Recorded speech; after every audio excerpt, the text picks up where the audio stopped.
ജനറേറ്ററിന്റെ യോക്കിന്റെ ഉത്തരവാദിത്തം എന്താണ്? ഡി സി മെഷീന്റെ ആർമേച്ചർ കോർ എന്തുകൊണ്ടാണ് നിർമ്മിച്ചിരിക്കുന്നത്? ഡി സി മെഷീനിൽ ഉപയോഗിക്കുന്ന ബ്രഷിന്റെ ഷേപ്പ് എന്താണ്? അത് എന്തൊക്കെ കൊണ്ടാണ് നിർമ്മിക്കാറുള്ളത്? Speed, number of poles, frequency, ഇത് തമ്മിലുള്ള ബന്ധം എന്താണ്? ഇതിൽ ഏതെങ്കിലുമൊക്കെ തന്നിട്ട് എങ്ങനെയാണ് അടുത്ത ക്വാണ്ടിറ്റി കണ്ടുപിടിക്കുക? സ്റ്റാൻഡേർഡ് ലാംപ്സിൽ ഹയസ്റ്റ് ലൂമിനസ് എഫിഷ്യൻസി ഉള്ള ലാമ്പ് ഏതാണ്? ഇക്വലൈസർ റിംഗ്സ് ഉപയോഗിക്കുന്നത് ലാപ്പ് വൈൻഡിംഗ് ഉള്ള ഡി സി ജനറേറ്റേഴ്സിലാണോ വേവ് വൈൻഡിംഗ് ഉള്ള ഡി സി ജനറേറ്റേഴ്സിലാണോ? അത് എന്തിന്? ഇന്റർപോൾസ് എങ്ങനെ ഉപയോഗിക്കുന്നു? അത് എന്തിനു വേണ്ടി ഉപയോഗിക്കുന്നു? എങ്ങനെ കണക്ട് ചെയ്യുന്നു? അത് എന്തിനു വേണ്ടി ഉപയോഗിക്കുന്നു? ഓക്കെ, നമുക്ക് കുറച്ച് കാര്യങ്ങൾ നോക്കാം. കുറച്ച് ക്വസ്റ്റ്യൻസ് മാത്രമാണ് എഴുതിയിട്ടുള്ളത്. മാക്സിമം ക്ലാസ്സസ് ക്വസ്റ്റ്യൻസ് ബേസ് ചെയ്തിട്ട് പ്രിപ്പയർ ചെയ്യാനായിട്ട് നോക്കാം, പറയാനായിട്ട് നോക്കാം. ഓക്കെ, നമുക്ക് ഇന്ന് കുറച്ച് ക്വസ്റ്റ്യൻസിലേക്ക് പോകുന്നതിന് മുമ്പായിട്ട് ഒന്ന് ആലോചിക്കുക. നമുക്ക് വളരെ എളുപ്പം നേടിയെടുക്കാൻ പറ്റുന്ന ഒരു പരീക്ഷയാണ്. കോമ്പറ്റീഷൻ കൂടുതലാണ്, കുഴപ്പമില്ല, എങ്കിലും നല്ല വേക്കൻസീസ് ഉണ്ട്. ജില്ലാ ലെവലിലുള്ള എക്സാം ആണ്. അപ്പോൾ എല്ലാവരും അതിനനുസരിച്ച് തന്നെ പ്രിപ്പയർ ചെയ്യുക. ഒരു മേഖലയിൽ നിന്ന് നോക്കുവാണെങ്കിൽ നല്ല പ്രിപ്പറേഷൻ നടക്കുന്നുണ്ട്. അപ്പോൾ എത്രയും പെട്ടെന്ന് തന്നെ ടോപ്പിക്സ് കവർ ചെയ്യുക. ഇതേപോലെ ക്വസ്റ്റ്യൻസ് പ്രാക്ടീസ് ചെയ്യുക. പ്രീവിയസ് ക്വസ്റ്റ്യൻ എത്ര കിട്ടുമോ അത്രയും വർക്കൗട്ട് ചെയ്യുക. ഒരുപാട് മാർക്കറ്റിൽ ഒരുപാട് ബുക്സ് അവൈലബിൾ ആണ്. കിട്ടുന്ന എല്ലാ സോഴ്സും എത്രയും പറ്റുമോ കൂടുതൽ പഠിക്കുന്നവനാണ് ജോലി എന്നുള്ള കാര്യം ആലോചിച്ച് മാത്രം മുന്നോട്ട് പോവുക. എപ്പോഴും കൂടുതൽ പഠിക്കുന്നവനാണ് ജോലി.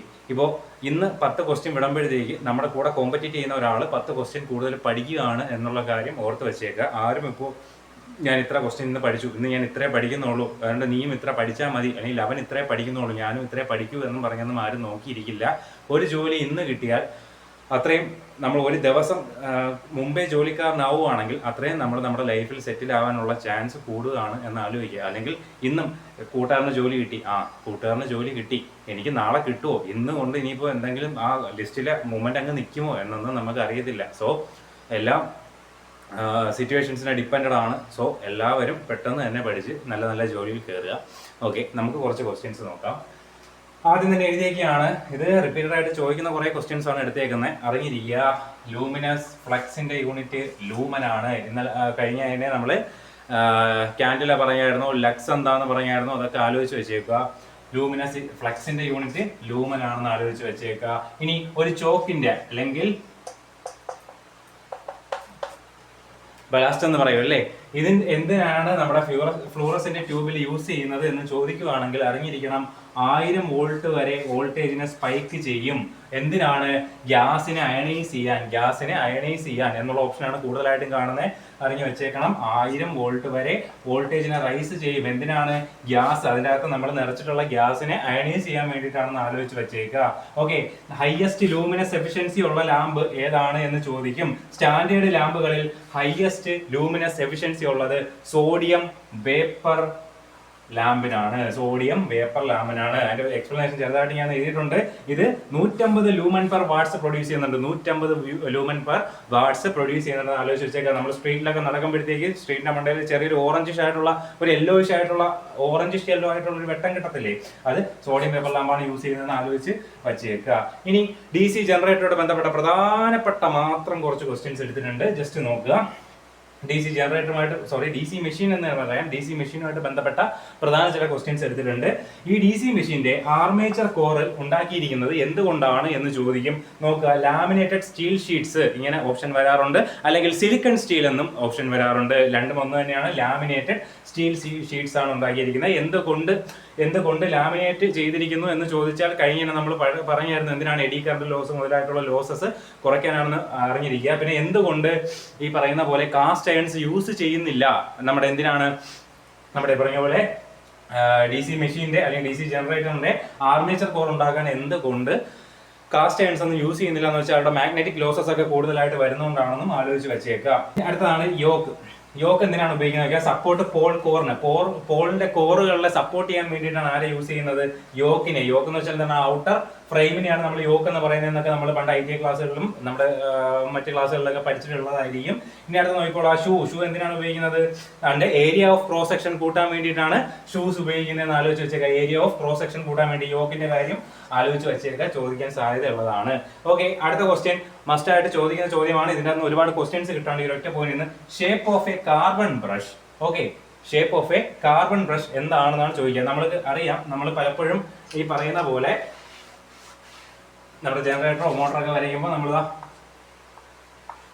ഇങ്ങനെയാണ് വരയ്ക്കാറ്. ഈ കാണിച്ചേക്കുന്ന ഒരു സ്ക്വയർ ഷേപ്പ് തന്നെയാണ് എന്തിനുള്ളത്, കാർബൺ ബ്രഷിനുള്ളത്. ഇനി കാർബൺ ഓർ ഗ്രാഫൈറ്റ് ബ്രഷ് അല്ലെങ്കിൽ കാർബൺ ആൻഡ് ഗ്രാഫൈറ്റ് ബ്രഷ് എന്നൊക്കെ പറഞ്ഞിട്ടായിരിക്കും എന്താണ് നമ്മുടെ ബ്രഷ് ഉണ്ടാക്കാനായിട്ട് ഉപയോഗിക്കുന്നത്. ഡി സി മെഷീനിലെ ബ്രഷ് ഉണ്ടാക്കാനായിട്ട് ഉപയോഗിക്കുന്നത് എന്ത് മെറ്റീരിയൽസ് ആണെന്ന് ചോദിച്ചിട്ട് കാർബൺ ഓർ ഗ്രാഫൈറ്റ് എന്നാണ് ചോദിക്കുക. കാർബൺ ഓർ ഗ്രാഫൈറ്റ് എന്നാണ് ചോദിക്കുക. നമ്മൾ മുമ്പ് ഒരു ക്ലാസ്സിൽ ഡിസ്കസ് ചെയ്തതായിരുന്നു. അപ്പോൾ എന്തിനാണ് ഈ കാർബൺ ബ്രഷസ് ഉപയോഗിക്കുന്നത് ചോദിക്കുകയാണെങ്കിൽ കറണ്ടിനെ കളക്ട് ചെയ്യാൻ വേണ്ടിയാണ്. To collect current. പിന്നെ അതുപോലെ തന്നെ കഴിഞ്ഞ ഞാൻ പറയുമ്പോൾ HRC ഫ്യൂസിന്റെ ഹൈ റിലക്ടൻസ് കപ്പാസിറ്റി ഫ്യൂസ് ഞങ്ങളുടെ ഫ്ലോയിൽ അങ്ങ് പറഞ്ഞു പോയി. ഹൈ റപ്ചറിങ് കപ്പാസിറ്റി ഫ്യൂസ് ആണെന്ന് ആലോചിച്ച് വെച്ചേക്കുക. അത് എനിക്ക് പറ്റിയൊരു മിസ്റ്റേക്ക് ആണ്. ഓക്കെ, ഇനി അടുത്ത ചോദിക്കുന്നുണ്ട്, ഇവിടെ നമ്മൾ എഴുതിയിരുന്നു ലാപ്പ് വേവ്. രണ്ട് ടൈപ്പ് ഓഫ് വൈൻഡിങ് ഉണ്ട്. ഏതൊക്കെയാണ്? ലാപ്പ് വൈൻഡിങ് ഉണ്ട്, വേവ് വൈൻഡിങ് ഉണ്ട്. ഏതൊക്കെയാണ്? ലാപ്പ് വൈൻഡിങ് ഉണ്ട്, വേവ് വൈൻഡിങ് ഉണ്ടെന്ന് ആലോചിച്ച് വെച്ചേക്കുക. ഇനി ഇവിടെ എ എന്ന് ഉദ്ദേശിക്കുന്നത് നമ്പർ ഓഫ് പാരലൽ പാത്താണ്. ഓക്കെ, നമ്പർ ഓഫ് പാരലൽ പാത്താണ്. അറിഞ്ഞിരിക്കുക, ലാപ്പ് വൈൻഡിങ്ങിൽ നമ്പർ ഓഫ് പാരലൽ പാത്ത് എന്ന് പറയുന്നത് നമ്പർ ഓഫ് പോൾസിന് തുല്യമായിരിക്കും. ഓക്കെ, ഇനി നമ്പർ ഓഫ് പോൾസ് 4 ആണെങ്കിൽ, ലാപ്പ് വൈൻഡിങ്ങിൽ നമ്പർ ഓഫ് പോൾസ് 4 ആണെങ്കിൽ നമ്പർ ഓഫ് പാരലൽ പാത്ത് 4 ആയിരിക്കും. ഓക്കെ, അതേപോലെ വേവ് വൈൻഡിങ്ങിൽ രണ്ട് ടൈപ്പ് ഓഫ് വൈൻഡിങ് ഉണ്ട്, ലാപ്പും വേവും. ഓക്കെ, വേവ് വൈൻഡിങ്ങിൽ നമ്പർ ഓഫ് പോൾസ് എത്ര തന്നെ ആയാലും നമ്പർ ഓഫ് പാരലൽ പാത്ത് എന്ന് പറയുന്നത് 2 ആണ്. ഈ നമ്പർ ഓഫ് പാരലൽ പാത്തിനെ റെപ്രസെന്റ് ചെയ്യുന്നത് എ എന്ന് പറയുന്ന ലെറ്റർ കൊണ്ടാണ്. ഓക്കെ, നമ്പർ ഓഫ് പോൾസ് എന്ത് തന്നെയാണ്? പി തന്നെയാണെന്ന് ആലോചിച്ച് വെച്ചേക്കുക. ഓക്കെ, ഇനി പ്രധാനപ്പെട്ട കാര്യം ഇതൊരെണ്ണം ചോദിക്കാൻ സാധ്യതയുള്ളതാണ്. അതേപോലെ അടുത്തതാണ് വേവ് വൈൻഡിങ്ങിൽ. ഇപ്പോൾ ഒന്നുകിൽ എന്താണ്, ലോ കറണ്ടും ഹൈ വോൾട്ടേജും ആയിരിക്കും, ഹൈ കറണ്ടും ലോ വോൾട്ടേജും ആയിരിക്കും എന്നുള്ള രീതിക്കുള്ള ചോദ്യങ്ങൾ ഈ ലാപ്പിനും വേവിനും വരാറുണ്ട്. ഓക്കെ, നമുക്ക് ലാപ്പ് എടുക്കാം, വേവ് എടുക്കാം, ലാപ്പും വേവും എടുക്കാം. ഓക്കെ, വേവിനാണെങ്കിൽ അറിഞ്ഞിരിക്കുക ലോ കറണ്ടും ഹൈ വോൾട്ടേജും ആയിരിക്കും. ലാപ്പിനാണെങ്കിൽ ഹൈ കറണ്ട്, നേരെ ഓപ്പോസിറ്റ്, ഹൈ കറണ്ടും ലോ വോൾട്ടേജും ആയിരിക്കുമെന്ന് അറിഞ്ഞിരിക്കുക. ഓക്കെ, ഈ കാര്യങ്ങൾ ഇത്രയും അറിഞ്ഞിരിക്കേണ്ടത് തന്നെയാണ്. ഇനി അടുത്ത പോയിന്റ് അല്ലെങ്കിൽ അടുത്ത ക്വസ്റ്റ്യൻ, ഇന്റർപോൾസ് എന്തിന് യൂസ് ചെയ്യുന്നു, ഇന്റർപോൾ എങ്ങനെ കണക്ട് ചെയ്യുന്നു? രണ്ട് ക്വസ്റ്റ്യൻ വരാം. ഇന്റർപോൾസ് എന്തിന് യൂസ് ചെയ്യുന്നു, ഇന്റർപോൾ എങ്ങനെ കണക്ട് ചെയ്യുന്നു? ഇന്റർപോൾസ് യൂസ് ചെയ്യുന്നത് എന്തിനാണ്? സ്പാർക്കിനെ, നമ്മുടെ കാർബൺ ബ്രഷിൽ നിന്ന് നേരത്തെ ഉണ്ടായ സ്പാർക്കില്ലേ, ആ സ്പാർക്കിനെ റെഡ്യൂസ് ചെയ്യാൻ വേണ്ടിയിട്ടാണ് ഇന്റർപോൾസ് യൂസ് ചെയ്യുന്നത്. സ്പാർക്കിനെ റെഡ്യൂസ് ചെയ്യാൻ വേണ്ടി ആരുണ്ടാക്കുന്നത്? കാർബൺ ബ്രഷസ് ഉണ്ടാക്കുന്ന സ്പാർക്കിനെ റെഡ്യൂസ് ചെയ്യാൻ വേണ്ടിയിട്ടാണ്. ഇനി അറിഞ്ഞിരിക്കുക, അതേപോലെ ഇത് എങ്ങനെ കണക്ട് ചെയ്യുന്നത് വെച്ചാൽ സീരീസ് വിത്ത് ആർമേച്ചർ ആണ്. ആർമേച്ചറിന് സീരീസ് ആയിട്ടാണ് കണക്ട് ചെയ്തേക്കുന്നത്. രണ്ട് ക്വസ്റ്റ്യനും ചോദിച്ചിട്ടുള്ളതാണ്. എവിടെ നമുക്ക് പറയാം, അതിന് മുമ്പ് തൊട്ട് താഴത്തെ നോക്കിക്കോ. ഈക്വലൈസർ റിംഗ് എവിടെ ഉപയോഗിക്കുന്നു, എന്തിനുപയോഗിക്കുന്നു? ചോദിച്ചിട്ടുള്ള ക്വസ്റ്റ്യൻസ് ആണ്. എവിടെ ഉപയോഗിക്കുന്നു, എന്തിനുപയോഗിക്കുന്നു? ഈക്വലൈസർ റിംഗ് ഉപയോഗിക്കുന്നത് എന്തിനാണ്, അല്ലെങ്കിൽ എവിടെ ഉപയോഗിക്കുന്നു എന്ന് വെച്ചാൽ ഈക്വലൈസർ റിംഗ് ഉപയോഗിക്കുന്നത് ലാപ്പ് വൈൻഡിങ്ങിലാണ്. എന്തിനാണെന്ന് അറിയാമോ? ഈ ലാപ്പ് വൈൻഡിങ്ങിൽ എല്ലാ വൈൻഡിങ്ങിലും പ്രോപ്പർ ഡിസ്ട്രിബ്യൂഷൻ കിട്ടത്തില്ല. ഓക്കെ, അങ്ങനെ കൊടുക്കാൻ വേണ്ടിയിട്ട് നമ്മൾ യൂസ് ചെയ്യുന്ന സാധനമാണ് ഈക്വലൈസർ റിംഗ് എന്ന് പറയുന്നത്. ഈക്വലൈസർ റിംഗ് എല്ലായിടത്തും ഈക്വലൈസ് ചെയ്ത് എന്ത് ചെയ്യണം, ഡിസ്ട്രിബ്യൂട്ട് ചെയ്യണം. അതിന് വേണ്ടിയിട്ടാണ് നമ്മൾ എന്ത് ചെയ്യുന്നത്, ഈക്വലൈസർ റിംഗ് ഉപയോഗിക്കുന്നത്. അത് എവിടെയാണ്? ലാപ്പ് വൈൻഡിങ്ങിലാണ് ഉപയോഗിക്കുന്നത്. മുമ്പ് ഒരു ക്വസ്റ്റ്യൻ ചോദിച്ചത് ഈക്വലൈസർ റിംഗ് ഉപയോഗിക്കാത്തത് എവിടെയാണ് എന്നാണ്. ഓക്കെ, ഈക്വലൈസർ റിംഗ് ഉപയോഗിക്കാത്ത എവിടെയാണ്? അവിടെ തന്നിരുന്ന options 4 pole lap winding, okay, 6 pole lap winding, പിന്നെ 4 പോൾ വേവ് വൈൻഡിങ്. ഈ വേവ് എന്ന് വന്ന ഒരൊറ്റ ഓപ്ഷനേ ഉള്ളായിരുന്നു. അതായത് ഈക്വലൈസർ റിംഗ് ഉപയോഗിക്കുന്നത് ലാപ്പ് വൈൻഡിങ്ങിലാണ്. ക്വസ്റ്റ്യൻ അന്ന് ചോദിച്ചത് ഉപയോഗിക്കാത്തത് എവിടെ എന്നായിരുന്നു. ഓക്കെ, അപ്പൊ ഈ രണ്ട് ടൈപ്പിലും തിരിച്ചും മറിച്ചൊക്കെ ചോദിക്കാമെന്നുള്ള കാര്യം ഓർത്ത് വെച്ചേക്കണം. ഓക്കെ, ഇനി നമുക്ക് 2-3 പോയിന്റ് കൂടെ പറഞ്ഞ് ഇന്നത്തെ ക്ലാസ് നിർത്താം. ചെറിയ ക്ലാസ് ആണ്.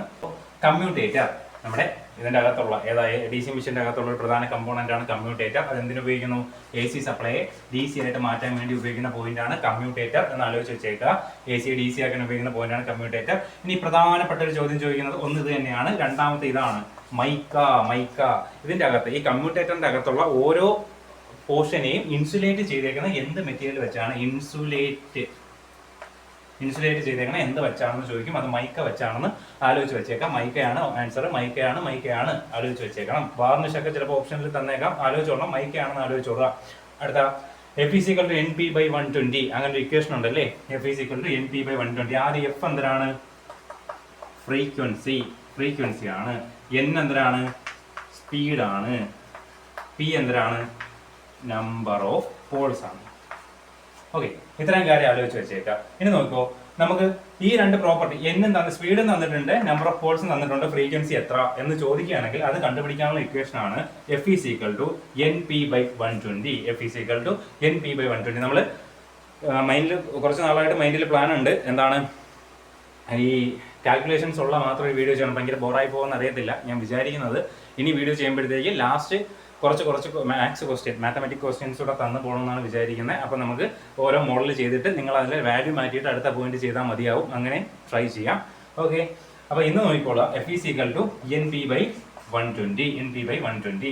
ഓക്കെ, ഈ എൻ എന്താണ്? സ്പീഡാണ്. പി എന്താണ്? നമ്പർ ഓഫ് പോൾസ് ആണ്. എഫ് എന്താണ്? ഫ്രീക്വൻസി ആണ്. അങ്ങനെയാണെങ്കിൽ അവിടുന്ന് സ്പീഡ് എങ്ങനെ കണ്ടുപിടിക്കും?